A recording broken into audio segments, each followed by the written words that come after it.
Hop, ça tourne, ouais. Salut tout le monde. Aujourd'hui, petite vidéo sur mon chronographe qui vient de me lâcher. Enfin, quand je dis me lâcher, non, il fonctionne toujours, mais je suis obligé de le laisser brancher. Je vais vous enlever ça. C'est un chronographe AliExpress, c'est celui-ci. Truc pas cher. Donc là, évidemment, tu vois un truc qui pendouille. Hein. Tu te doutes qu'il s'est passé quelque chose. Ce chronographe, celui-ci, tu vois, quand tu l'allumes, il se passe ceci. Et tac, là, t'es prêt à tirer, tu vois. Tu passes ton projectile et puis il calcule la vitesse.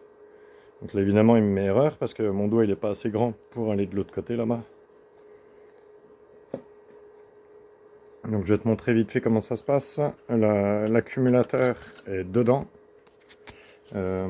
Comment je peux te poser? Ben, je peux pas te poser, hein, je suis en live.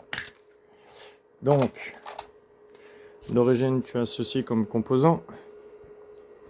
Fil rouge plus fil vert. Bah, j'avais pas de noir, hein, désolé. Donc je te laisse regarder. D'origine, tu as ceci. Extrêmement miniaturisé. Et moi, mon souci, tu vois, ça fait 300 mAh. Je savais pas qu'on pouvait faire aussi petit. Donc évidemment, si je prends mon Super Volto qui est ici et que je prends la tension aux bornes de la batterie, là tu vois, il y a un mini BMS. C'est même pas un BMS, c'est un PCP. Parce qu'il n'y a qu'une seule cellule. Enfin bon, je te passe les détails. Donc évidemment, j'y arriverai pas. Mais si je te prends la tension aux deux bornes, eh ben, t'as pas de tension. Tu as une résistance en ohms. Parce que lui, il est intelligent. Hein, il fait tout. Et du coup, j'avais 500 milliohms de résistance. Donc en fait, bah, clairement, tu peux prendre quasiment le plus, le moins, les faire toucher ensemble. Il se passera pas grand chose parce que bah, elle est fatiguée. Donc je vais te montrer un petit peu les composants qu'il y a dedans. Ce que tu vois où il y a les deux fils qui arrivent à gauche là, c'est un PCP, je sais plus là, ça vient de l'anglais. Hein. C'est Protection Control Battery. Hein. C'est pas un PCB, c'est un PCP, donc le deuxième P je ne sais pas ce que c'est. Enfin bon, peu importe. Moi j'ai enlevé ça, vu que dans tous les cas c'est foutu, je suis obligé de rester branché pour que ça fonctionne. Donc ça m'intéresse pas de me trimballer avec un chronographe, avec le fil d'arrière, plus une batterie externe, etc. Donc moi ce que j'ai fait, j'ai repris l'alimentation, je suis sorti, j'ai pris un accu 1865, parce que j'ai en petit passe-temps les vélos électriques, ou les quads, hein, sans commentaire. Du coup là j'ai pris un accu 1865, je lui ai mis un petit, ça c'est pareil, c'est un PCP, parce que tu n'as qu'une cellule, du coup tu n'as pas besoin d'avoir un équilibrage hyper puissant. C'est juste une protection, hein, quand tu descends en dessous de 3 volts ça coupe, tu montes au-dessus de 4,2 ça coupe, ça tombe bien, c'est les tensions mini maxi à peu près du type d'accu. Donc ça grosso modo c'est un VTC6 de chez, je sais même plus c'est qui faisait ça à l'époque, Samsung ou LG. T'as le QR code là, si tu veux, tu peux les regarder.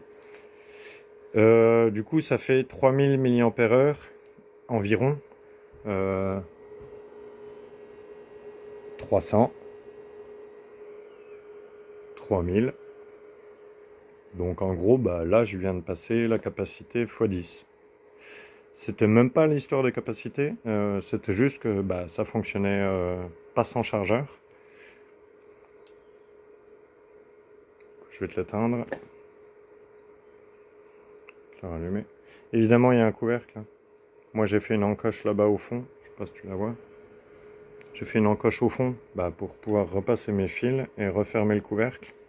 Mon accu, je pense, je vais lui mettre du double face ou un velcro et je vais le reposer dessus. Malheureusement, il rentre pas dedans. Je te montre comme ça. Il dépasse allègrement. Donc, bah, du coup, si tu veux un accu qui reste dedans, bah, tu vas recommander ça ou 600, 900 mAh. Après, ça c'est du lipo, hein. C'est des cellules prismatiques format poche. Ça, si tu le perces avec un tournevis, ça gonfle et ça fume. Et puis, bah évidemment, ça, si tu le traverses avec un plomb, et ça fume aussi. Bah en gros, bah j'ai mis un petit. Donc tu vois, tu as les deux fils qui arrivent sur la carte électronique là. La carte électronique là, c'est grosso modo la même que celle-là, sauf qu'elle n'est pas miniaturisée. Derrière, il y a 2-3 résistances, mais bon, à la limite, on va dire que ça fait pas d'équilibrage. Et on s'en moque, il n'y a qu'une seule cellule. Du coup, moi j'ai soudé la pointeuse parce que j'en ai une. Ça fait plus le zoom sur les amortisseurs derrière qu'autre chose. Du coup, bah, ça c'est le pôle positif. Ça, c'est ton pôle. Si tu fais le focus, c'est cool. Le pôle négatif. Le pôle négatif, c'est 95% de l'accumulateur. Quand je dis accumulateur, c'est parce que c'est pas une pile, c'est rechargeable. Une pile, tu pourrais moyennement la recharger. Du coup, bah là, c'est en état de fonctionnement. Hein, t'as vu, ça s'allumait. Du coup, bah tu mets plus/moins ici, mais avant, il faut à tout prix que tu te fixes sur le pôle positif et le pôle négatif. Moi, je l'ai fait à la pointeuse, mais tu peux le faire si tu as un fer, tu vois, genre, ça c'est une station de soudage. Là, je suis à 414 degrés et j'ai vu que j'avais du mal à le souder, c'est pour ça que je suis parti à la pointeuse. Il te faudra un gros fer à souder, parce que les accumulateurs lithium-ion détestent la chaleur. Donc en fait, bah, tu peux souder, mais si tu vois que tu mets plus de 3-4 secondes à fusionner l'étain qui est ici, ça sent le pâté. Ça va fonctionner, mais tu es en train de blesser ton accu en fait. Parce que ça, faut éviter que ça chauffe. Du coup, voilà, ça c'est un accu de récup, hein, évidemment, je crois que je l'ai déjà dit. Tu peux le faire à l'étain, mais bah, dans tous les cas, je te conseille de le faire à l'étain. Tu vas pas t'acheter une soudeuse par point à 300 € pour un seul accumulateur. Du coup, voilà. Moi, c'est un petit dépannage, une petite vidéo du jour. Je sais pas si je le fixe au-dessus ou sur un des deux côtés. Ce qui m'embête un peu, c'est que j'aurais bien aimé faire le saucissonner avec du scotch, mais j'ai un peu peur qu'avec les capteurs en dessous, tu vois, la rangée de capteurs là et la rangée de capteurs là, j'ai peur qu'ils détectent mon scotch et que ça me fausse les résultats. Bien que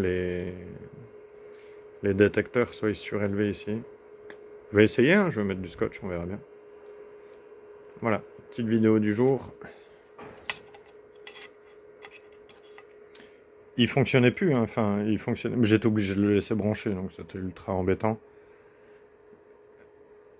J'avais en deuxième défaut quand il fonctionnait, quand je le laissais brancher, il m'affichait des valeurs fantômes tout le temps.